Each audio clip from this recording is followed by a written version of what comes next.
Welcome back. তো আজকে আমি বসেই তোমাদেরকে কিছু জিনিস দেখাবো। তো আমরা মেলায় গিয়েছিলাম, রাসের মেলা অনেকদিন আগে হয়ে গেছে। তো সেখান থেকে কিছু জিনিস কিনেছিলাম, সেগুলোই তোমাদেরকে দেখাবো আজকে। চলো দেখাই।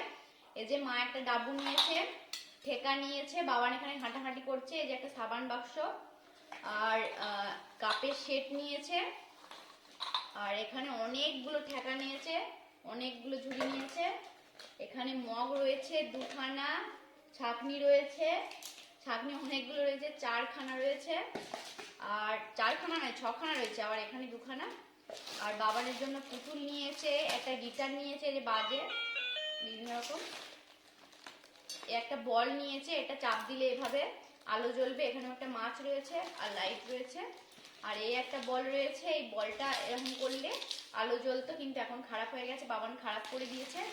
একটা গণেশ ঠাকুর নিয়েছে ওর দিদুন, এটাও দিদুন কিনে দিয়েছে, এটা যে এভাবে ইউজ করতে হয়। আর এই যে একটা লরি নিয়েছিল, লরিটা অলরেডি বাবান ভেঙে দিয়েছে। আর এই ঝুড়িটাও নেওয়া হয়েছে, ঝুড়ির মধ্যে যে একটা সাবান বাক্স আছে এটাও নেওয়া হয়েছে। তো চলো বাই।